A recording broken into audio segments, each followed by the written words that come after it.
നമസ്കാരം, JB ജംഗ്ഷനിലേക്ക് സ്വാഗതം. കേരളത്തിൻ്റെ അഭിമാനമായ വാദ്യകലാകാരൻ, മേളപ്രമാണി ശ്രീ പെരുവനം കുട്ടന്മാരായിരുന്നു കഴിഞ്ഞ ദിവസം നമ്മുടെ അതിഥി. അദ്ദേഹത്തിൻ്റെ ജീവിതരേഖയിലൂടെയുള്ള പ്രയാണം ഈ എപ്പിസോഡിലും തുടരുകയാണ്. ഞങ്ങളൊക്കെ ബഹുമാനിക്കുന്ന താങ്കൾക്ക് ഒരു പ്രശ്നം ഉണ്ടാക്കാതെ ഞാൻ നോക്കിക്കോളാം, ഒരു കുഴപ്പമുണ്ടാവില്ല. മാത്രമല്ല, എനിക്കറിയാം താങ്കൾ ചിലരോട് പറഞ്ഞിട്ടുണ്ട്, ഒരുപക്ഷെ അവരുടെയൊക്കെ ആരാധനയും പ്രണയവും എനിക്ക് പോലും വായിച്ചറിയാൻ പറ്റുമായിരുന്നു. പക്ഷേ ഒരു മേളക്കാരൻ കാണിക്കേണ്ട ഉത്തരവാദിത്വ ബോധം എന്താണെന്ന് ഞാൻ തിരിച്ചറിഞ്ഞുകൊണ്ട് രണ്ടാമതൊന്നും കൂടി എൻ്റെ മനസ്സിനെ പിടിച്ച് നിർത്തിയിരുന്നു, ഇല്ലേ? സത്യം. ആഹാ, വാ വരട്ടെ. അല്ല, ആയിട്ടില്ല. ഇത് തൃപ്പൂണിത്തുറയിൽ മാത്രമേ ദൈവമേ. അതായത് സ്ക്രീനിൽ ഒരു കഥാപാത്രം വന്നാൽ എത്ര ആരാധകര് ലോകമെമ്പാടും ഉണ്ടാവും. സിനിമയാണ്, അല്ലെങ്കിൽ ചാനലുകളാണ്, TV ചാനലിലൊക്കെ ആരാധനപാത്രമായിട്ട് നിരവധി ലോകം മുഴുവൻ ഉണ്ടാവും. എനിക്കതിൽ കുറച്ച് കുറയും. കാരണം എന്താ വെച്ചാൽ ഞാൻ ജനങ്ങളുടെ മധ്യത്തിലാണ്. അന്ന് SMS ഒന്നും ഇല്ല. അല്ല, അതെ. അപ്പൊ മേളം കൊട്ടുന്ന വേദികളിൽ തൃപ്പൂണിത്തുറ ആയാലും ഇരിഞ്ഞാലക്കുടി ആയാലും പെരുവനത്തായാലും മേളാസ്വാദകരും മേളത്തെ പ്രണയിക്കുന്നവരും ഉണ്ട്. ഞാനൊരു കാര്യമുണ്ട്, ഇപ്പം നമ്മളിത് വേറെ ആരും കേൾക്കട്ടെ, നമ്മൾ രണ്ടുപേരും മാത്രം, ആരും കേൾക്കില്ല. താങ്കൾക്ക് താങ്കളുടെ ആരാധകരുടെ മുഖത്ത് വിരിയുന്ന ഭാവങ്ങൾ ഒരു മേളക്കാരെ തിരിച്ചറിയാൻ പറ്റും, ഇല്ലേ? താങ്കൾ ഇങ്ങനെ എല്ലാവരുടെയും മിക്കവാറും താങ്കൾ പല മുഖങ്ങളിൽ താങ്കൾ നോക്കും ഞാൻ കണ്ടിട്ടുണ്ട്. ഞാൻ താങ്കളെ നിരീക്ഷിച്ചപ്പോൾ താങ്കൾ ഇതിൻ്റെ ഈ പറഞ്ഞ മേളത്തിൻ്റെ ആ ഒരു അതിൻ്റെ ഒരു ഔന്നത്യത്തിലേക്ക് പോകുമ്പോൾ പോലും താങ്കളുടെ ആരാധകരിൽ മിന്നിത്തെളിയുന്ന ഭാവങ്ങൾ താങ്കൾ ആവാഹിക്കുന്നുണ്ട്. അത് താങ്കളുടെ ഊർജ്ജമാണ്. ഒരുപക്ഷെ താങ്കൾ പറഞ്ഞ പോലെ തൃപ്പൂണിത്തുറയിലും മറ്റിടത്തെല്ലാം ഈ പറഞ്ഞ ആരാധികമാരുടെ മുഖത്ത് വിരിയുന്ന ഭാവങ്ങളും താങ്കൾ ശ്രദ്ധയിലുണ്ടാവും. തീർച്ചയായിട്ടും, ഇല്ലേ? ഇടറിയോ ഇടറിയോ ഒന്നൊന്ന്. അതിന് അവരെ എന്നെ പരിഭ്രമിക്കാനുള്ള ചേഷ്ടകളൊന്നും കാണിക്കാറില്ല. അവര് മേളത്തിന് പ്രൊമോട്ട് ചെയ്യാറുള്ളൂ. ഇതൊക്കെ ആണെങ്കിലും എവിടെയോ ഒന്ന് തടഞ്ഞു. ഞാൻ അവരെ കാണിക്കാം, വരട്ടെ. കുട്ടേട്ടാ, 27 വർഷമായി നമ്മുടെ ദാമ്പത്യ ജീവിതം. വിവാഹത്തിന് മുമ്പും ഞാനത് നിങ്ങളുടെ ഒരു വലിയ ഫാനായിരുന്നു. പിന്നെ കല്യാണം കഴിഞ്ഞു, ജീവിതം തുടങ്ങി. നിങ്ങളെനിക്ക് എല്ലാ സൗകര്യങ്ങളും ചെയ്തിട്ടുണ്ട്. ഒരു തരത്തിൽ നിങ്ങളെന്നെ ബുദ്ധിമുട്ടിച്ചിട്ടില്ല. ഞാൻ പരമാവധി അഡ്ജസ്റ്റ് ചെയ്യാൻ ശ്രമിച്ചിട്ടുണ്ട്. ഇപ്പോൾ ഞാൻ ഒരുവിധം ഫുൾ ഫ്ലെഡ്ജ്ഡ് ഹൗസ് വൈഫായി. 27 വർഷത്തെ ദാമ്പത്യ ജീവിതത്തിന് ശേഷം കുട്ടേട്ടന് എന്നെക്കുറിച്ച് എന്താ പറയാനുള്ളത് എന്ന് അറിയാൻ എനിക്ക് അതിയായ ആകാംക്ഷയുണ്ട്. ഇതിപ്പോ ഞാൻ അവിടെ ചെന്ന് പറഞ്ഞ പോരെ? പറ്റില്ല. എന്താ കാരണം എന്നറിയോ? അവർക്കെന്തോ ഗീത ചേച്ചിയല്ലേ? അതെ, ഗീത ചേച്ചി എന്നോട് പറഞ്ഞൊരു കാര്യമുണ്ട്. ഈ മാരാർ സാറ് വലിയ ആളാണെങ്കിലും ബ്രിട്ടാസിൻ്റെ മുമ്പിൽ ഇരിക്കുമ്പം കുറച്ച് സത്യങ്ങൾ പറഞ്ഞേക്കാം. അപ്പോൾ എൻ്റെ അടുത്ത് നേരിട്ട് പറയാത്ത ചില സത്യങ്ങൾ താങ്കളുടെ മുന്നിൽ ഇരുത്തിയിട്ട് ഒന്ന് പറയിപ്പിക്കണം. ആ ഒരു അവസരം അവർ വിനിയോഗിച്ചിരിക്കുക. ഇതൊരു പുതിയ നമ്പറാ. പുതിയ നമ്പറാ. അവർ പറഞ്ഞത് കേട്ടില്ലേ? അപ്പോൾ 27 വർഷം ദാമ്പത്യ ജീവിതത്തിൽ ഞാൻ പലപ്പോഴും ഇങ്ങനത്തെ വേദികളിലൊക്കെ നിറഞ്ഞ് നിൽക്കുന്ന ഒരു കാലഘട്ടത്തിൽ തുടങ്ങി ഞാൻ ഇപ്പോഴും എത്തി നിൽക്കുന്നു. അവർക്ക് എന്നിലുള്ള വിശ്വാസം 100% ഇന്നും നിലനിൽക്കുന്നു. ഇടറില്ലാന്നറിയാം. ആ വിശ്വാസം. അതുപോലെ തന്നെ ഒരു ഭാര്യ ഭർത്തൃ ബന്ധം, പരസ്പരം ഉള്ള സ്നേഹം, വിശ്വാസം, ഇതിൽ കൂടെയാണ് നിലനിർത്തുന്നത്. അത് ഞങ്ങൾ ഇന്നും നിലനിർത്തുന്നു. അവർക്ക് എന്നിലും എനിക്ക് അവരോടും. അപ്പോൾ അവരുടെ സ്നേഹം, വിശ്വാസം, അതുകൊണ്ട് തന്നെയാണ് എനിക്കിപ്പോൾ ഏത് വേദിയിലും പോവാം, ഏത് സുഹൃത്തുക്കളായിട്ട് വർത്തമാനം പറയാം, അല്ലെങ്കിൽ മറ്റ് ഈ കലാപ്രകടനങ്ങളും അവരുടെ പ്രോത്സാഹനങ്ങൾ. ഇപ്പോഴൊക്കെ നിരത്തി ഫോട്ടോ എടുക്കലാണ്. അപ്പോൾ പല കുട്ടികളും ഓടി വന്ന്, ഇന്നലെ 2 ഇരട്ട പെൺകുട്ടികൾ 2 ചെവിയിലും കമ്മലിട്ട പോലെയാണ് വന്ന് തലവിടെ വെച്ചിട്ടാണ് ഒരു ഫോട്ടോ എടുക്കുന്നത്. അപ്പോൾ പലതരത്തിലും ഇന്ന് ആസ്വാദകൻ. ഞാൻ ഒരു കാര്യം ചോദിച്ചോട്ടെ, ഇപ്പം താങ്കൾ ഗീത ചേച്ചിയെ താങ്കളുടെ ജീവിതത്തിലേക്ക് നയിച്ചത് വളരെ രസകരമായൊരു മുഹൂർത്തത്തിലൂടെയാണ്. താങ്കൾ തന്നെ അതിനെക്കുറിച്ച് പറഞ്ഞിട്ടുണ്ട്, ഞാൻ അറിഞ്ഞിട്ടുമുണ്ട്.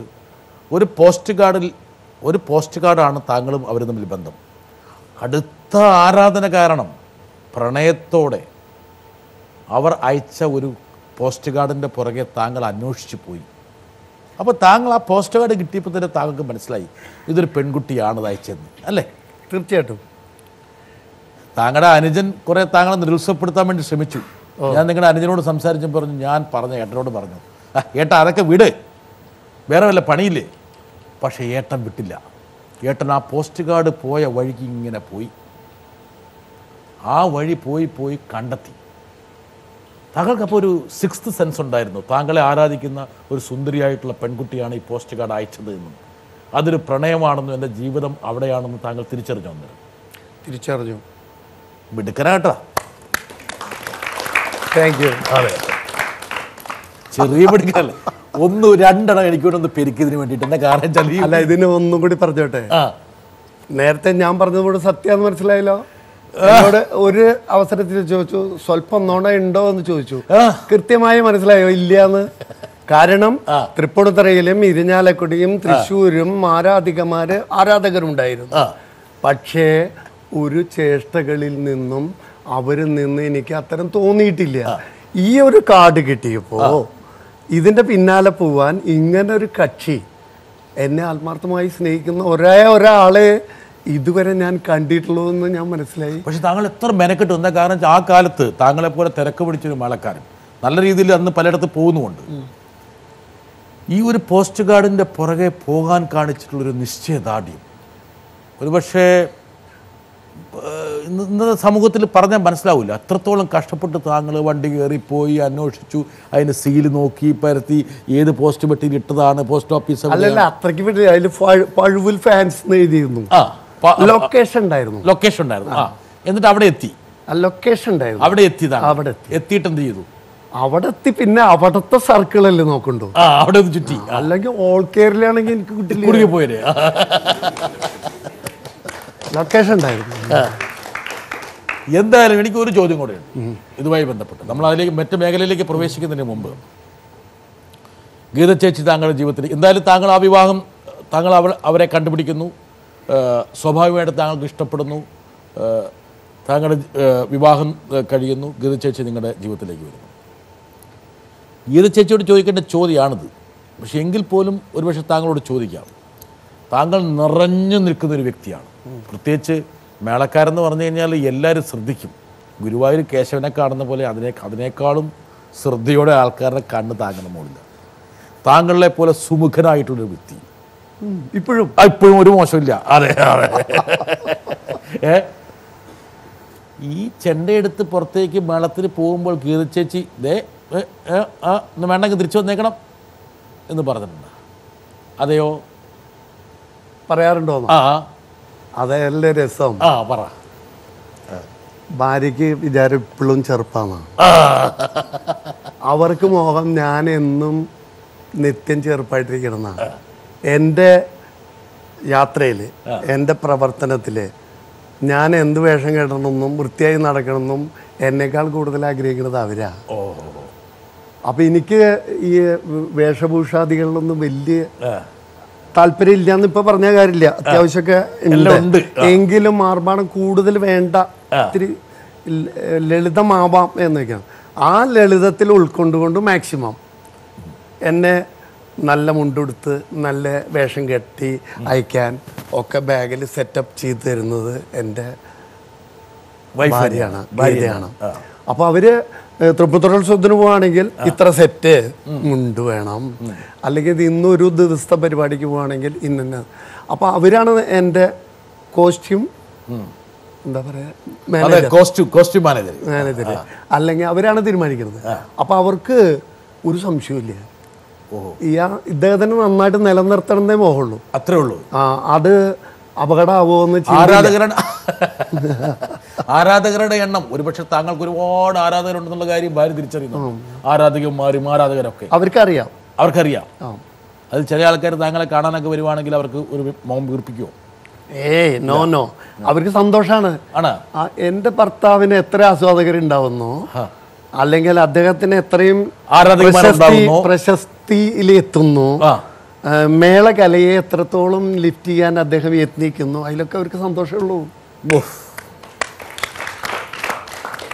എന്തായാലും വളരെ വളരെ സന്തോഷമുണ്ട്. എന്താ കാരണം എന്ന് വെച്ചാൽ താങ്കളുടെ ജീവിതത്തിൽ താങ്കളുടെ മനസ്സാഗ്രഹിച്ചതുപോലെയുള്ള ഒരു വിവാഹവും സംതൃപ്തമായിട്ടൊരു കുടുംബവും, അത് താങ്കളുടെ മേളക്കലയിൽ താങ്കൾക്ക് നൽകിയിട്ടുള്ള സംതൃപ്തിയും അഭിവൃദ്ധിയും ഒരു പക്ഷേ അടിവരേണ്ടതാണ്. എന്തായാലും ഗീത ചേച്ചി ഒരു ചോദ്യം എന്നിടയ്ക്ക് ചോദിച്ചിരുന്നു. ആ ചോദ്യം നമ്മൾ വിട്ടുപോയി. അതായത് എന്തെങ്കിലും അവരൊരുപാട് അഡ്ജസ്റ്റ് ചെയ്തു, എന്തെങ്കിലും ഒരു പരാതിയോ പരിഭവമോ അവരെക്കുറിച്ചുണ്ടോ, എന്നെക്കുറിച്ചുള്ള ഏട്ടൻ്റെ അഭിപ്രായം എന്താണ്? അവർ കേൾക്കാൻ താല്പര്യമുണ്ട്, അതാണ്. അല്ലെങ്കിൽ അവരെന്നെ ഞാൻ പറഞ്ഞല്ലോ, എൻ്റെ ഭാര്യ ഭർത്തൃബന്ധം, ഞങ്ങളിലെ പരസ്പര വിശ്വാസം, സ്നേഹം അതിൽ നിറഞ്ഞു നിൽക്കുന്നു അന്നും ഇന്നും ഞാൻ പറഞ്ഞു ഒറ്റ വാക്കിൽ. പിന്നെ കുടുംബമാകുമ്പോൾ അല്പസ്വല്പം വിട്ടുവീഴ്ചകൾ, അഭിപ്രായ വ്യത്യാസങ്ങൾ, അതൊക്കെ എല്ലാ കുടുംബത്തിലും ഉണ്ടാവും. അല്ല, ഞാൻ ഒരു ഈ മേളക്കാരൊക്കെ എന്ന് പറഞ്ഞാൽ ഇങ്ങനെ യാത്രയാണ്. ഒരു മേളം കഴിഞ്ഞ് അടുത്ത ഉത്സവത്തിലേക്ക് പോകുന്നു. അപ്പം വീട്ടിലൊക്കെ വളരെ എന്താ പറയണ്ടേ, വലിയ സാന്നിധ്യം കൊണ്ട് അത്രയൊന്നും വൈഫിന് അങ്ങനെ പരിഭവമൊന്നുമില്ല. ഏതിനെ? ഇങ്ങനെ താങ്കൾ മേളങ്ങളിലേക്ക് ഇങ്ങനെ പോയി പോകുന്നതിന്. അവരൊരു മേളത്തിൻ്റെ ആസ്വാദകയായതുകൊണ്ടാണല്ലോ എൻ്റെ ഫാനായത്. അങ്ങനെയല്ലേ കാർഡയച്ച, അങ്ങനെയല്ലേ ഞാൻ കല്യാണം കഴിച്ചത്. പിന്നെ മേളത്തിന് പോകാൻ പറ്റില്ല പറയാൻ പറ്റുമോ? കല്യാണം കഴിഞ്ഞ് 3-ാം ദിവസം,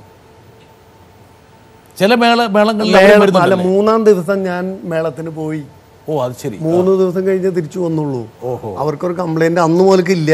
ഞാനതൊരു ടെസ്റ്റ് ഡോസ് കൊടുത്തത് തന്നെയാണ്.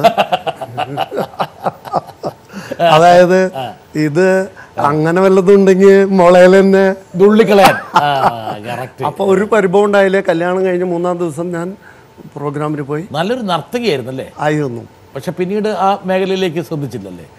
അവര് നേരത്തെ ഞാൻ പറഞ്ഞ പോലെ കുട്ടികൾ ഡാൻസ് പഠിക്കുന്നു, പാട്ട് പഠിക്കുന്നു, അതുപോലെ നൃത്തം പഠിച്ചിട്ടുണ്ട് നന്നായിട്ട്. മോഹിനിയാട്ടം ചെയ്യും. ഒരു നല്ലൊരു പെർഫോർമർ എന്നുള്ള നിലയ്ക്ക് അവരെ പെർഫോർമറായിട്ട് അച്ഛൻ അങ്ങനെ സ്വാതന്ത്ര്യമായിട്ട് വിട്ടിരുന്നില്ല. അപ്പോൾ മോഹത്തിന് നൃത്തം പഠിച്ചു, അരങ്ങേറ്റം കഴിഞ്ഞു. അവരുടെ ടീച്ചറുടെ കൂടെ അത്യാവശ്യം വേദികളിലൊക്കെ പങ്കെടുക്കുക, നൃത്തം ചെയ്യുക. അതിൻ്റെ അപ്പുറം അവരെ പഠിച്ചിരുന്നു പിന്നെയും കൂടുതൽ ഇതിന് മനസ്സിലാക്കാൻ. അപ്പോൾ അതുകൊണ്ട് തന്നെയാണ് നല്ലൊരു മേള വാദ്യ ആസ്വാദകനാവാൻ. നേരത്തെ ആദ്യം പറഞ്ഞ ചോദ്യത്തിന് ഉത്തരം പറയണമെന്ന് വീണ്ടും പറഞ്ഞല്ലോ. ഞാൻ പൊതുജനങ്ങളോട് വളരെ സൗമ്യനായിട്ട് നന്നായിട്ട് പെരുമാറും. ആസ്വാദകരാണ് എൻ്റെ ഏറ്റവും പ്രാണൻ. എന്നുവെച്ചാൽ ഈ അതാണ്, അതന്നെയാണ് അവർ തരുന്ന പ്രോത്സാഹനമാണ് എൻ്റെത്. അപ്പം ഞാൻ ഒരിക്കലും സംഘാടകരെ ബുദ്ധിമുട്ടിപ്പിക്കാറില്ല, ആസ്വാദകനോട് മോശമായിട്ട് പെരുമാറില്ല. പല പ്രശ്നങ്ങളുണ്ടെങ്കിൽ തന്നെ അങ്ങോട്ട് നല്ല നിലയിൽ മാത്രം റിയാക്ട് ചെയ്യാൻ പറ്റുള്ളൂ. പക്ഷെ ഇതിൻ്റെയൊക്കെ റിയാക്ഷൻ ഒരു പക്ഷെ വീട്ടിൽ വരുമ്പോൾ പെട്ടെന്ന് എൻ്റെ കൺട്രോൾ ചിലപ്പോൾ ഇനി മനുഷ്യനല്ലേ, അപ്പം ഉറക്കക്ഷീണം ഉണ്ടാവും, പല പ്രശ്നങ്ങളുണ്ടാവും. അതിൻ്റെ ഇടയിൽ കൂടെ എന്തെങ്കിലും ഒരു മേമ്പടി കിട്ടിയാൽ ചിലപ്പോൾ ചില ഡോസൊക്കെ കൊടുക്കും. അതിൽ കൊടുക്കാന്ന് വെച്ചാൽ കൈപ്രയോഗമൊന്നുമില്ല, നമുക്ക് പ്രയോഗിക്കാൻ വേറെ ഉണ്ട്. അപ്പൊ പിന്നെ അതിൻ്റെ ആവശ്യം വരാറുമില്ല. അതൊന്നും ഇല്ല. കൊച്ചു കൊച്ചു കാര്യങ്ങളിൽ ഞങ്ങൾക്ക് എന്തെങ്കിലും പറയേണ്ടതുണ്ടെങ്കിൽ ഒക്കെ പറയും. പിന്നെ എന്താണെന്ന് വെച്ചാൽ ടോട്ടലി മേളക്കാരനായതുകൊണ്ട് നേരത്തെ പറഞ്ഞു 300 ആളായിട്ടുള്ള മേളം, 100 ആളായിട്ടുള്ള മേളം ഒരു പ്രമാണിയായിട്ട് നീന്തിക്കുമ്പോൾ ഞാൻ ശ്രദ്ധിക്കുന്നത് എവിടെയാണ് ഡിഫക്റ്റ് എന്നാണ്. എവിടെ ഡിഫക്റ്റ് ഉണ്ടോ അത് കറക്റ്റ് ചെയ്യുക. അതൊരു ഹാബിറ്റായി. അത് വീട്ടിൽ ചെല്ലുമ്പോൾ എന്താ ചെയ്യുക, അവരുടെ ഡിഫക്റ്റ് ഞാൻ കൃത്യമായി അപ്പം പറയും, പോയിന്റ് ഔട്ട് ചെയ്യും. അത് ഡിഫക്റ്റ് മാത്രം കേൾക്കാൻ ആർക്ക് താല്പര്യം ഉണ്ടാവില്ലല്ലോ. അപ്പോൾ അത് കഴിഞ്ഞ് ഡിഫക്റ്റ് പറഞ്ഞു. നല്ല ഭാഗം 99% ഉണ്ട്. അവർ ചെയ്യുന്നതൊക്കെ നല്ലതാ. 99% കേടുണ്ടെങ്കിൽ അത് ഞാൻ പറയും. അത് എൻ്റെ കുറ്റമല്ല, ഞാൻ ഒരു മേളക്കാരനായി പോയി. അതുകൊണ്ടാണ് നമ്മൾ പെർഫെക്ഷനിസ്റ്റ് ആണ്. അതെ, അതുകൊണ്ട് 100% ശരിയാവണം എന്നുള്ളത് എനിക്ക് പറഞ്ഞുകൊണ്ടിരിക്കും. അപ്പൊ ഭാര്യയ്ക്ക് ഒന്ന് കെറുവിക്കും. അല്ല, അവർക്കത് പെട്ടെന്ന് ഇഷ്ടാവില്ല. പക്ഷെ അവര് പ്രതികരിക്കില്ല. അവരുടെ മുഖത്തത് കൃത്യമായിട്ട് മനസ്സിലാവും. എൻ്റെ മുഖം പോലെ തന്നെ അവരുടെയും. പെട്ടെന്ന് വായിച്ചെടുക്കാം. അത് കൃത്യമായിട്ട് മുഖത്ത് റീഡ് ചെയ്യാം. കുറച്ച് നേരത്തേക്ക് മിണ്ടാതിരിക്കും. കുറച്ച് കഴിഞ്ഞാൽ അവർക്ക് മനസ്സിലാവും ഞാൻ പറഞ്ഞാൽ എന്തെങ്കിലും കാര്യം ഉണ്ടാവുമെന്ന്. അവരത് മനസ്സിലാക്കും. അല്ലെങ്കിലോ പടക്കം മാറ്റാൻ വേണ്ടിയിട്ട് ഏട്ടനൊരു പെരുക്കും അവിടെ അല്ല, അത് അവർക്ക് തന്നെ അല്ലാതെ തന്നെ അവർക്ക് സെൻസ് നല്ലോണം ഉണ്ട്. അവര് തലേദിവസം എന്തെങ്കിലും പ്രോഗ്രാം കഴിഞ്ഞു, ക്ഷീണം ഉണ്ടാവും, അല്ലെങ്കിൽ അവിടെ എന്തെങ്കിലും പ്രശ്നങ്ങൾ ഉണ്ടാവും, അതിൻ്റെ ഒക്കെ റിയാക്ഷൻ കൊണ്ടാവും എന്ന് അവരതല്ലാതെ തന്നെ എൻ്റെ പെരുക്കൊന്നും വേണ്ട, അവര് അല്ലാണ്ട് തന്നെ ഇണങ്ങും. അപ്പം അത് എനിക്ക് ജീവിതത്തിൽ അങ്ങനത്തെ പ്രതിബന്ധങ്ങളൊന്നും അവരുടെ പറഞ്ഞിട്ടുണ്ടായില്ല. പിന്നെ എൻ്റെ ഒരു സുഹൃത്ത് അദ്ദേഹം എന്നോട് പറയും, കുടുംബത്തിൽ നമ്മൾ കൊച്ചു കൊച്ചു പ്രശ്നങ്ങൾ വിമർശനം ചെയ്യാതിരിക്കുക, ചർച്ച ചെയ്യാതിരിക്കുക നല്ലത്. സ്മൂത്ത് റണ്ണിങ്ങിന് ഒക്കെ ഇങ്ങനെ അങ്ങനെ പോക്കോട്ടെ എന്നൊക്കെ അദ്ദേഹം പറഞ്ഞത്. അദ്ദേഹം ഭക്ഷണം കഴിക്കാതിരുന്ന കരിവേപ്പിലയും കൂടി എടുത്ത് കഴിക്കും, ഭാര്യ ഇഷ്ടപ്പെടുത്താൻ വേണ്ടിയിട്ട്. എന്താ ഇങ്ങനെ ചെയ്താൽ അവർക്ക് സന്തോഷമായിക്കോട്ടെ. ഉണ്ടാക്കണത് മുഴുവൻ എല്ലാം കരിവേപ്പിലേക്ക് കഴിച്ചു എന്ന് പറയുമ്പോൾ അത്രയും പോലും ഭാര്യയെ വിഷമിപ്പിക്കാൻ ആഗ്രഹിക്കില്ല. ഞാൻ അങ്ങനെയല്ല, വിഷമിപ്പിക്കാനല്ല, സ്വഭാവം അങ്ങനെയായി പോയി. അത് എൻ്റെ പ്രവർത്തന മേഖലയുമായി ബന്ധപ്പെട്ട എൻ്റെ സ്വഭാവം അങ്ങനെയായി പോയി. കറക്റ്റ്, അതെൻ്റെ സ്വഭാവമായതുകൊണ്ട് അത്യാവശ്യം ഉപ്പിത്തിരി കുറവുണ്ടെങ്കിൽ കുറവുണ്ടെന്ന് പറയും ഞാൻ. എന്നാലും കഴിക്കും, അല്ലെങ്കിൽ കൂട്ടി കഴിക്കും, അല്ലെങ്കിൽ അത് കൂട്ടി കഴിച്ചാൽ പറയണ്ടല്ലോ. ഉപ്പ് കുറവുണ്ടെന്ന് പറയുമ്പോൾ ഭാര്യ പറയില്ല, പ്രഷറും വെച്ചിട്ട് അതിനെ ഉപ്പ് അധികം കഴിക്കണമെന്ന് ചോദിക്കില്ലേ? അല്ല, അത് എരിവിൻ്റെ കാര്യത്തിൽ പറയും. എരിവ് ഉപ്പ് അത്ര പ്രശ്നമില്ല, എനിക്ക് പ്രഷറൊന്നുമില്ല. എരിവ് കുറച്ച് കുറവാണോ അല്ലെങ്കിൽ ഇത് കഴിക്കണം നല്ലതല്ല എന്ന് പറയും. അവർക്ക് കൃത്യമായിട്ട് എൻ്റെ ഹെൽത്തിൻ്റെ കാര്യത്തിലായാലും എൻ്റെ ഡ്രസ്സിൻ്റെ കാര്യത്തിലായാലും എന്നെ നന്നായിട്ട് താങ്കളുടെ മാനേജർ ഇപ്പം ഭാര്യയാണ് ആക്ച്വലി എന്ന് വെച്ചാൽ താങ്കളെ അണിയിച്ചൊരുക്കി അങ്ങോട്ട് ഇറക്കി വിടുക അല്ല. ഹോം മാനേജർ അവരുടെ ഭാഗത്ത് ചെയ്യേണ്ട കാര്യങ്ങളിൽ മാത്രം. നമ്മളെന്തായാലും തിരിച്ചിതിലേക്ക് വരികയാണ്.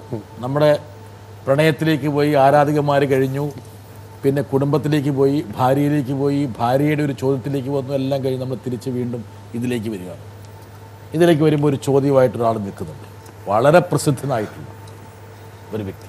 തൃശ്ശൂർ പൂരത്തിൻ്റെ എലഞ്ഞിത്തറ മേളത്തിൽ ഒരു വലിയൊരു റിച്വലിസ്റ്റിക് ട്രഡീഷൻ്റെ ഭാഗമായിട്ട് ഒരു ട്രാൻസ് എക്സ്പീരിയൻസ് ജനങ്ങളിലേക്ക് എത്തിക്കുന്നൊരു വലിയൊരു ഒരു കലാകാരനാണല്ലോ കുട്ടേട്ടൻ.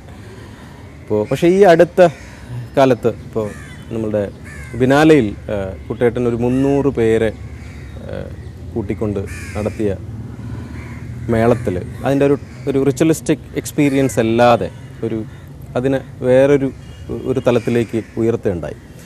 അപ്പോൾ എനിക്ക് അന്ന് എക്സ്പീരിയൻസ് ചെയ്തൊരു ചെറിയൊരു സംഭവം കുട്ടേട്ടനായിട്ട് ഷെയർ ചെയ്യാം. എനിക്ക് തോന്നിയത്, ഈ കുട്ടേട്ടൻ ഒരു 300 പേരുമായിട്ട് ഇങ്ങനെ നിരന്നപ്പോൾ കുട്ടേട്ടൻ്റെ നേതൃത്വത്തിന് എനിക്ക് തോന്നിയത് ഈ NS മാധവൻ്റെ ചെറുകഥയിലെ ഒരു ഹിഗ്ഗിറ്റ, ഒരു പ്രതിരോധത്തിൻ്റെ ശക്തിയായിട്ട് നിൽക്കുന്ന ഒരു ഹിഗ്ഗിറ്റ പോലെ എനിക്ക് ഭയങ്കരമായിട്ട് എക്സ്പീരിയൻസ് ചെയ്തു.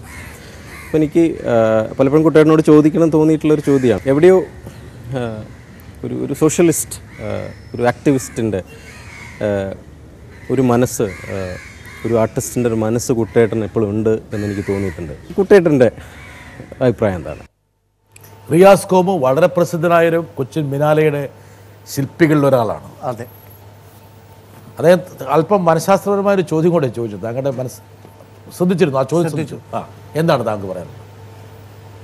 ഹിക്കുറ്റ അതുപോലൊരു പ്രതിരോധം തീർക്കുന്നത് പോലെ ഇതാ ആ ഫംഗ്ഷനാണത്.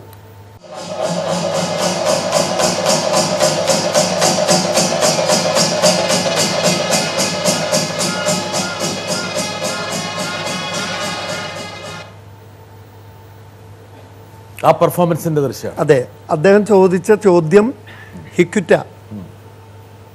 അദ്ദേഹം ഫുട്ബോളറല്ല. അതെ, ഗോളി, കൊളംബിയ, ഗോളി കൊളംബിയയുടെ.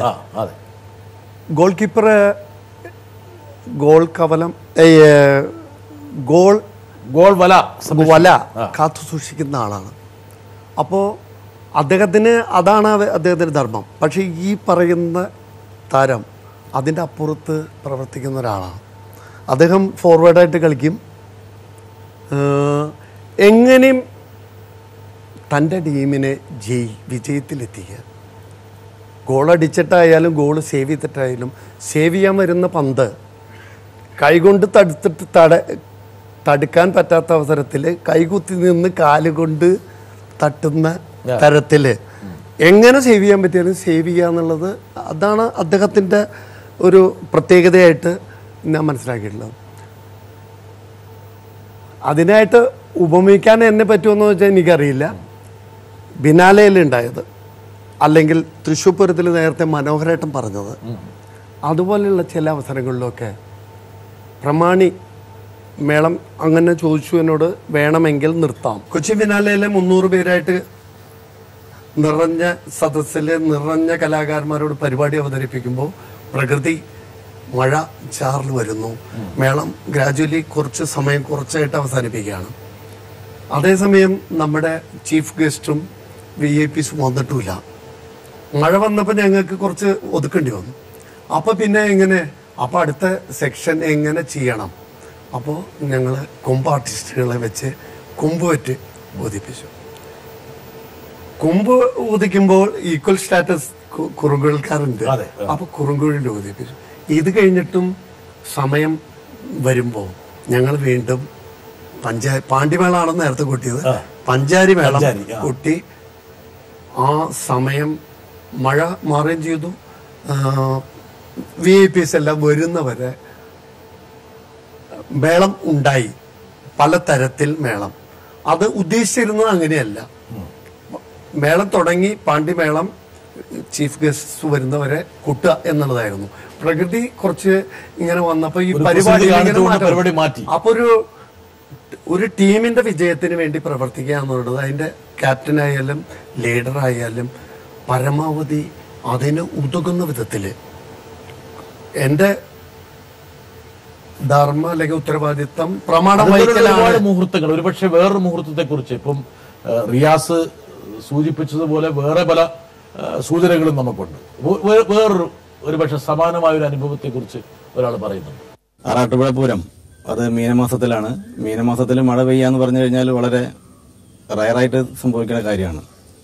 ആ സമയത്ത് വന്നൊരു മഴ ആറാട്ടുപുഴ പൂരത്തിനെ തകർത്ത് തരിപ്പണമാക്കുന്ന ഒരു സാഹചര്യം സംജാതാവാണ്. സാധാരണഗതിയിൽ പതികാലം എന്ന് പറഞ്ഞാൽ പഞ്ചാരി മേളത്തിന്റെ പതികാലം 1.25 മണിക്കൂറാണ്. ഒരു 8 മണിക്ക് എഴുന്നള്ളിക്കുകയും ഒരു 9:15 പതികാലം കഴിഞ്ഞ് 2ാം ഘട്ടത്തിലേക്ക് കടക്കേണ്ട ഒരു മേളമാണ്. സർവത്ര മഴയാണ്. യാതൊരു കാരണവശാലും 15 ആനയ്ക്ക് പൂരം നടത്താൻ പറ്റാത്തൊരു സാഹചര്യം അത് ആറാട്ടുപുഴയിലെ പൂരസ്നേഹികളെ ആകെ ദുഃഖത്തിലാഴ്ത്തി. ആ സമയത്ത് നടപ്പുരയിലെ മേളം ആരംഭിച്ചു. 1.25 മണിക്കൂർ നേരം കൊട്ടേണ്ട ഒരു പഞ്ചാരി മേളം അത് കൂട്ടേട്ടന്റെ സമയത്തിലുള്ള ഇടപെടലുകൾ മൂലം അത് 2.5 മണിക്കൂർ നേരം പതികാലം കൊട്ടുകയും ഏകദേശം 9:50 മഴ മാറുകയാണ്. ആ മഴ മാറിക്കഴിയുമ്പോൾ മതിൽക്കെട്ടിന് പുറത്ത് 15 ആനയെ അണിനിരത്തിയിട്ട് പഞ്ചാരി മേളം പൂർവ്വസ്ഥിതിയിൽ കൊട്ടിക്കലാശിക്കുന്നു. ഒരു 12 മണിയോളം. സാധാരണ പറഞ്ഞു കഴിഞ്ഞാൽ പഞ്ചാരി മേളം കൊട്ടിയിട്ട് മഴ മാറുകയാണ്. അത് ഒരു പൂരത്തിന്റെ ഒരു കറുത്ത അധ്യായമായിട്ട് മാറേണ്ടിയിരുന്ന ഒരു സമയമായിരുന്നു. പക്ഷേ കുട്ടേട്ടന്റെ ഔചിത്യബോധത്തോട് കൂടിയിട്ടുള്ള ഒരു ഇടപെടൽ ആ പൂരത്തെ രക്ഷിച്ചെടുക്കുകയാണ്. കുട്ടേട്ട ഇങ്ങനെ ഒരുപാട് ആൾക്കാർ പല പല അനുഭവങ്ങളും പറയുന്നുണ്ട്. ഒരുപക്ഷെ ഒരു കലാകാരൻ അല്ലെങ്കിൽ ഒരു മേളപ്രമാണിക്ക് അഭിമാനിക്കാനുള്ള ഒരുപാട് മുഹൂർത്തങ്ങളാണത്. ഒരു സാധാരണ സാഹചര്യത്തിൽ ഒരു മേളം പൂർത്തിയാക്കുന്നതിനേക്കാൾ ഒരുപക്ഷെ അഭിമാനം ഉണ്ടാകുന്നത് ഇങ്ങനെയുള്ള സന്നിഗ്ധ ഘട്ടങ്ങളിലൂടെ ആ മേളത്തെ അങ്ങോട്ട് ഒരു പ്രവാഹം പോലെ സംഘടിപ്പിക്കുന്നതാണ് അല്ലേ? ഈ ഒക്കേഷനിലൊക്കെ ഉണ്ടായതാണ്. അതായത് പ്രശ്നങ്ങളെ അഭിമുഖീകരിച്ചു. ഒരു പരിധിവരെ സാഹചര്യങ്ങൾ എനിക്ക് അനുകൂലമായി. എനിക്ക് പ്രവർത്തിക്കാൻ കഴിഞ്ഞു. അതൊക്കെ എനിക്ക് പ്ലസ് പോയിന്റ്സായി മാറി. പക്ഷെ ഞാനതൊന്നും പ്രതീക്ഷിച്ച് ചെയ്തതല്ല. അതായത് ആറാട്ടുപുഴ പൂരത്തിന് മഴ പെയ്യുന്നു. 1432 കൊല്ലത്തെ പാരമ്പര്യം. 1433 പൂരാണ് ഈ ഏപ്രിൽ 1 അല്ലെങ്കിൽ മാർച്ച് 29 പെരുവനത്ത് നടക്കാൻ പോകുന്ന പെരുവനം പൂരം ഏപ്രിൽ 1 ആറാട്ടുപുഴ. 1433 കൊല്ലത്തെ ചരിത്രമുണ്ട് അതിൽ. ഇങ്ങനെയുള്ള ചരിത്രമുള്ള ഒരു പൂരം അതിൻ്റെ പാരമ്യത്തിലെത്തി നിൽക്കുന്ന ആറാട്ടുപുഴയിലെ പൂരത്തിന്റെ ശാസ്താവിന്റെ മേളം തുടങ്ങി സമയത്ത് മഴ പെയ്യാണ്. ജനങ്ങൾ വന്നിരിക്കുന്നു. അവിടുത്തെ കഷ്ടമനുസരിച്ച് പൂരം ഉണ്ടാക്കാനൊന്നും പറ്റില്ല. എല്ലാ 24 ദേവി ദേവന്മാർ അവിടെ എഴുന്നള്ളാണ്. ഈ ജനങ്ങൾ മുഴുവൻ വരണം. ആസ്വാദകർക്ക് പോവാം, ആസ്വാദനമായ മേളം വേണമെങ്കിൽ ഉപേക്ഷിക്കാം. അപ്പം മഴ പെയ്ത സമയത്ത് നടപ്പരയിൽ കുറച്ചുപേരൊക്കെ നിന്ന് കൂട്ടാൻ പറ്റുന്നുള്ളൂ. മേളം വേണമെങ്കിൽ ഇത് ഇനി അസാധ്യം എന്നുള്ള നിലയ്ക്ക് ഒരു 2 മണിക്കൂർ നേരമൊക്കെ ക്ഷമിച്ചാൽ മേളം നിർത്തിയ ആരും ചീത്ത പറയില്ല. ആരുടെയും കുറ്റമല്ല, പ്രകൃതി അനുകൂലമല്ല, നിർത്തേണ്ടി വന്നു. പക്ഷേ നേരെ ഞാൻ മുമ്പിൽ കാണുന്നത് ആറാട്ടുപുഴ ശാസ്താവിനെയാണ്. എനിക്ക് അഭിമുഖമായി ശ്രീലകത്ത് ശാസ്താവിനെ ഞാൻ കണ്ടുകൊണ്ട് നേരെ മുമ്പിൽ നിന്ന് ആനപ്പുറത്ത് ശാസ്താവിന്റെ തെടുമ്പ് എഴുന്നള്ളിച്ച് നിന്ന് കൊട്ടുമ്പോൾ എൻ്റെ മനസ്സ് മന്ത്രിച്ചു, മഴ മാറും. ഇത് ആര് പറഞ്ഞു എന്തെന്നുള്ളതല്ല, മാറണം, പൂരം നടക്കണം. ആറാട്ടുപുഴയില് പൂരം മുടങ്ങിയ ചരിത്രമില്ല. ഇനി പുതിയ ചരിത്രം എഴുതരുത്. ഇത് 1433 ചരിത്രം നടക്കണം. അത് ഒരു അദൃശ്യ ശക്തി എന്നെ സഹായിച്ചു. ഒരുപാട് പേര് ഇനിയും നമുക്ക് കാത്തിരിക്കുകയാണ്. ഒരു പക്ഷേ അവർക്ക് സമയം കൊടുക്കേണ്ടിയിരിക്കുന്നു. വരട്ടെ. പെരുവനത്തിന്റെ മേളത്തിന്റെ പ്രത്യേകതകളെ പറ്റി ആലോചിക്കുമ്പോൾ എന്തോ ഒരു അദൃശ്യമായ ഒരു അനുഭവം, അദൃശ്യമായ ഒരു സിദ്ധി അദ്ദേഹത്തിനുണ്ട് എന്ന് എനിക്ക് എപ്പോഴും തോന്നാറുണ്ട്. കാരണം ഈ മേളം, ഇപ്പൊ പാണ്ഡ്യമേളം, പഞ്ചവാദ്യത്തിൽ പിന്നെയുണ്ട് പാണ്ഡ്യമേളം, പഞ്ചാരി മേളം എന്നൊക്കെ പറഞ്ഞാൽ ഒരു കലാകാരന്റെ, ഒരു മേള വിദഗ്ധന്റെ വ്യക്തിപരമായ മനോധർമ്മങ്ങൾക്ക് അല്ലെങ്കിൽ സ്വാതന്ത്ര്യത്തിന് വലിയ പരിമിതികളിൽ ഒന്നാണ്. ഒരുപാട് പരിമിതികളുണ്ടായിട്ടും കുട്ടന്റെ പഞ്ചാരി മേളത്തിന് ഒരു പ്രത്യേക സ്വാദുണ്ട്, ഒരു പ്രത്യേക സവിശേഷതകളുണ്ടായിരുന്നു. അതെങ്ങനെയാണ് കുട്ട ഈ മേളത്തിൽ കുട്ടം കൊണ്ടുവരുന്നത്? നല്ല പ്രസക്തമായ ചോദ്യം. ചൊവ്വല്ലൂര് ചോദിച്ചൊരു ഇതിനൊക്കെ ഒരുപാട് നിഹിതമായിട്ടുള്ള രൂപമുണ്ട്. മറ്റുള്ള കലാകാരൻ ചെയ്തതുപോലെ മതിമറന്ന് പോകാനും പറ്റില്ല. തുടങ്ങി അവസാനിപ്പിക്കുന്നത് സംബന്ധിച്ച് താങ്കളുടെ മനസ്സിലൊരു പ്ലോട്ടുണ്ട്, പക്ഷേ സമയമുണ്ട്. പക്ഷെ ഇതിനിടയിലും പല ഇംപ്രവൈസേഷന് സാധ്യതകളുണ്ട്. അതിലാണ് താങ്കളുടെ സവിശേഷമായിട്ടുള്ള സ്വാദ് എന്നാണ് അദ്ദേഹം പറയുന്നത്. എത്രത്തോളം സ്വാതന്ത്ര്യം താങ്കൾ ഉപയോഗിക്കാറുണ്ട്? Old is gold. പഴയത് സ്വർണത്തിന് തുല്യമാണ്. ചില കാര്യങ്ങളിലൊക്കെ അത് വളരെയധികം അർത്ഥവത്താണ്. മേളത്തിന്റെ കാര്യത്തിൽ പ്രത്യേകിച്ച് മേളം ശാസ്ത്രീയമായി ചിട്ടപ്പെടുത്തിയതാണ്. നമ്മുടെ പൂർവികര് അത് റിസർച്ച് ചെയ്ത് അതിൻ്റെ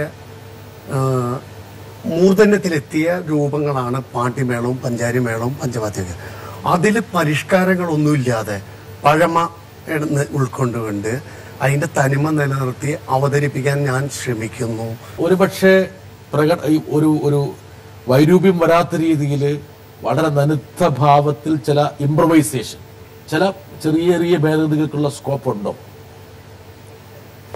എന്തെന്ന് പറയാൻ പറ്റില്ല. പൂർവികർ ചെയ്തിരുന്നതും ഇപ്പൊ പലരും അതിനെ പാലിക്കാൻ തയ്യാറില്ലാതെ മറ്റു തരത്തിലായ എന്താണ് എന്ന് ചോദ്യചിഹ്നവുമായി വരുന്ന ഒരു സമ്പ്രദായം, അതിനെ ഞാൻ ഒട്ടും അംഗീകരിക്കാതെ പഞ്ചാരിമേളം വലത്തെ കയ്യിൽ കോല് വേണം, ഇടത്തെ കൈ ശബ്ദം കേൾക്കണം എന്ന് പൂർവികർ നിശ്ചയിച്ചിട്ടുള്ളതാണ്. അത് ഞാൻ കൃത്യമായി പാലിക്കാറുണ്ട്. ഇപ്പൊ കൊച്ചുവേട്ടൻ പറഞ്ഞ പോലെ ഗുരുവായൂരായാലും കാലത്തെ മേളം പഞ്ചാരി മേളം, കയ്യും കോലായിട്ട് പഞ്ചാരി വേണമെന്ന് ഇപ്പൊ നിയമമായത് ഒരുപക്ഷെ ഈ കാലഘട്ടത്തിലാണ്. അതിനു മുമ്പ് മറിച്ചും സംഭവിച്ചിരുന്നു. 2 കോലുമായിട്ട് പഞ്ചാരി കൂട്ടിയിരുന്നു എന്നൊക്കെ പറഞ്ഞു കേൾക്കുന്നുണ്ട്. പെരുവനം നാരായണന്മാരാര് അല്ലെങ്കിൽ പെരുവന അപ്പുമാരൊക്കെ കയ്യും കോലായിട്ട് കൂട്ടിയിരുന്ന്. ഇപ്പോൾ ഞാൻ പഞ്ചാരി മേളം കൂട്ടുകയാണെങ്കിൽ കയ്യും കോലായിട്ട് കൊട്ടണം എന്ന് താങ്കൾ ചടിക്കുകയാണ്. എനിക്ക് നിർബന്ധമുണ്ട്. അതിന് കാരണമുണ്ട്. കാരണം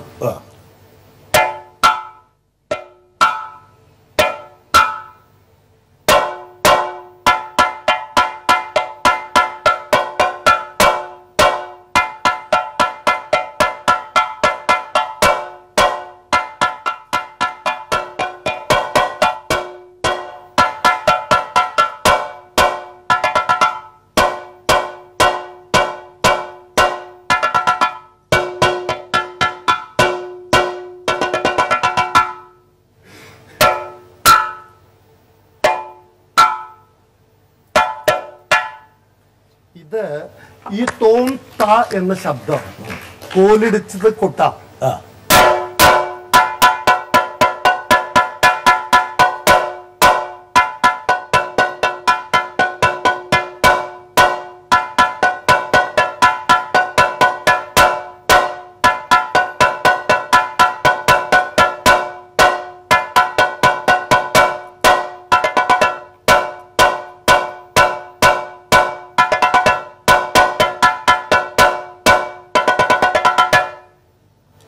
കോല് കൊണ്ട് കൊട്ടുമ്പോ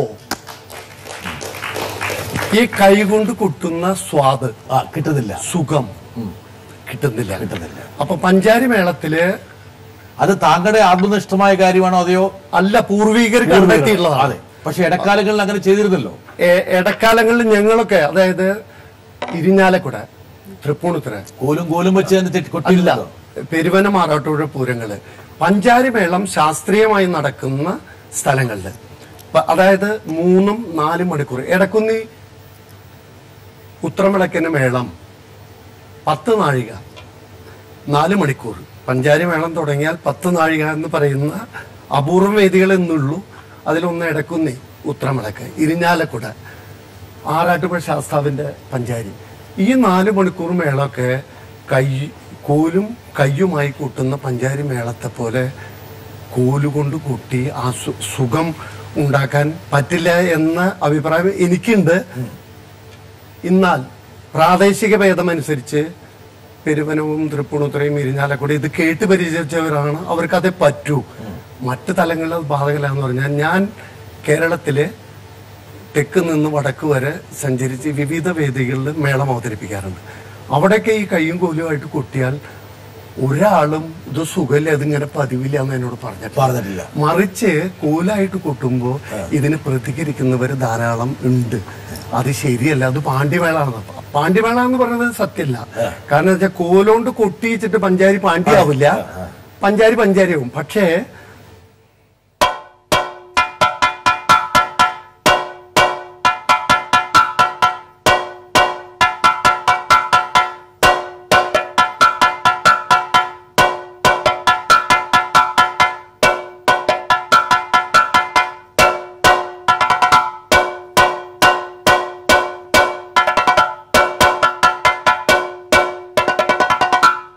ഈ കയ്യിന്റെ തോം താം എന്നുള്ള ശബ്ദം കൈകൊണ്ട് കൊട്ടുന്ന പോലെ കൊട്ടാൻ, കോലുകൊണ്ട് കൊട്ടാൻ വളരെയധികം ബുദ്ധിമുട്ടാണ്. അത് മേളത്തിൽ മാത്രമല്ല, അതായത് കഥകളി കൊട്ട് മുഴുവൻ ചെണ്ടയില് കോലുപയോഗിച്ച കൊട്ടുന്നു. അതേസമയം മേളപ്പദം വന്നാൽ ഇതാ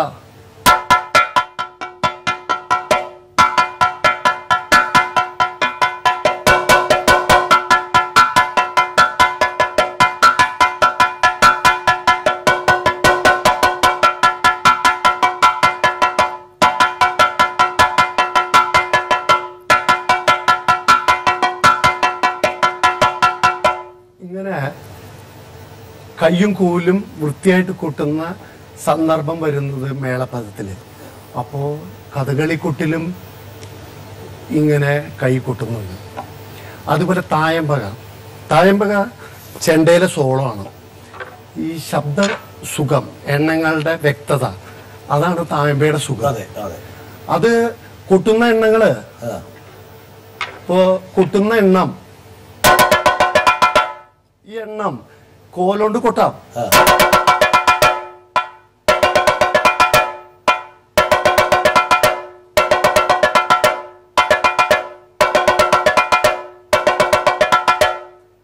ഇത് കൈ കൊണ്ട് കൊട്ടുമ്പോ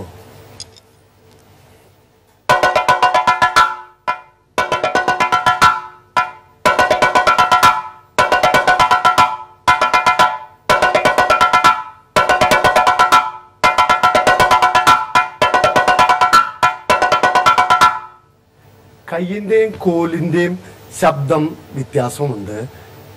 കൈ കൊണ്ട് കൂട്ടുന്ന പോലെ ശബ്ദം കോലുകൊണ്ട് കൂട്ടിക്കാൻ സാമാന്യ മനുഷ്യർക്ക് പറ്റില്ല. സാധാരണക്കാർ പങ്കെടുക്കുന്നതാണ് മേളം. ഒരു ഇതിന് സമാനമായ ഒരു ചോദ്യം, ഒരുപക്ഷെ താങ്കളെ പോലെ താങ്കൾ ഇതിന്റെ ഈ കലയുടെ ഈ വാദ്യകലയുടെ ഒരു ശുദ്ധി, സംശുദ്ധി, പവിത്രത സംരക്ഷിക്കണമെന്ന അഭിപ്രായക്കാരനാണ്. ഇപ്പോൾ വ്യാപകമായിട്ട് ഒരുപക്ഷെ താങ്കളെപ്പോലുള്ള ആൾക്കാരുടെയൊക്കെ എതിർപ്പ് ക്ഷണിച്ചു വരുത്തിക്കൊണ്ട് ശിങ്കാരി മേളം എന്ന് പറഞ്ഞിട്ട് വ്യാപകമാകുകയാണ്. ഏത് പരിപാടിക്ക് മുമ്പിലും ഒരു ശിങ്കാരി മേളം. എന്തായി പറയുന്നത്? ഈ മേളം എന്ന പദം കൊണ്ട് മാത്രം മേളത്തെ കാണരുത്. പാണ്ടിമേളം, പഞ്ചാരി മേളം, ശിങ്കാരി മേളം. മേളം എന്ന പദം കൊണ്ട് മലയാളി മനസ്സിലാക്കുക ചെണ്ടമേളമാണ്. ചെണ്ടമേളം എന്ന് പറയാറില്ല, മേളം എന്ന് പറഞ്ഞാൽ ചെണ്ടമേളം. അത് നിർവചനം ആവശ്യമില്ല, അണ്ടർസ്റ്റുഡ്. അതേസമയം പഞ്ചാരി മേളം അത് താളത്തിലുള്ള വ്യത്യാസമാണ്. പഞ്ചാരി മേളം, പാണ്ടിമേളം വേറെ തരത്തിലുള്ള അവതരണമാണ്. അതിനുവേണ്ടി പഞ്ചാരി മേളം, പാണ്ടിമേളം എന്ന് പറയുന്നത്. മേളം എന്ന് പറഞ്ഞാൽ പാണ്ഡ്യോ പഞ്ചാരിയോ ഏതെങ്കിലും അടിസ്ഥാനമായി ശാസ്ത്രീയമായി ചിട്ടപ്പെടുത്തിയ മേളം ഉണ്ടാവും എന്ന് ഉറപ്പാണ്. അണ്ടർസ്റ്റുഡ് ആണ്, മനസ്സിലായോ? പക്ഷേ ശിങ്കാരി മേളം അത് നല്ലൊരു കലാരൂപ. അതിഷ്ടപ്പെടുന്നവർക്ക് നല്ലൊരു കലാരൂപമാണ്. ശിങ്കാരി മേളം അവതരിപ്പിക്കുമ്പോ ഏത് മനുഷ്യന്റെ മനസ്സും ഒന്ന് ടെംപ്റ്റേറ്റ്. ഞാനും ശിങ്കാരി മേളം കേട്ട അതിനനുസരിച്ച് ഞാനും മനുഷ്യനാണല്ലോ, അനങ്ങാതിരിക്കില്ല. നമുക്ക് നമ്മുടെ സ്പന്ദനങ്ങൾക്ക് ഒരു പ്രതികരണം ഉണ്ടാവും. നമ്മൾ ഏത് കലയും നല്ലത് തന്നെയാണ്. അതിന് അതിൻ്റെതായ ഒരു തലമുണ്ട്, ആസ്വാദന തലമുണ്ട്, ആസ്വാദനമുണ്ട് അതില്. പിന്നെ ശിങ്കാരി മേളവും പഞ്ചാരി മേളവും പാണ്ടിമേളവും ഒരു ഗണത്തിൽ പെടുത്തരുത് എന്നുള്ള അഭ്യർത്ഥന, അത് മാത്രമേ ഉള്ളൂ. അതിന്റെ ഒക്കേഷൻസും ശ്രീ പൂർണ്ണത്രേശനെ എഴുന്നള്ളിച്ച് നിൽക്കുമ്പോ നേരെ മുമ്പില് ഇന്ന് കാണുന്ന പഞ്ചാരി മേളത്തിന് പകരം നമുക്ക് പറ്റുമെന്ന് വെച്ചാൽ ഈ ആസ്വാദകരുടെ മുന്നിൽ പറ്റില്ല. നമ്മളൊന്നും അറിയാത്ത ഒരു ആസ്വാദകര് വരികയാണെങ്കിൽ അവർക്ക് ചിലപ്പോൾ അത് കുഴപ്പമുണ്ടാവില്ല. കാരണം എന്താ വെച്ചാൽ അവര് ഇപ്പുറത്തെ മേളം കണ്ടിട്ടില്ല, അല്ലെങ്കിൽ അതിന്റെ ആസ്വാദനം അവർക്ക് അറിയില്ല. അപ്പോ നമ്മള് പരിചയിച്ച സ്ഥലങ്ങളില്, വേദികളില് മേളം നടക്കേണ്ടവിടത്ത് മേളം നടക്കണം.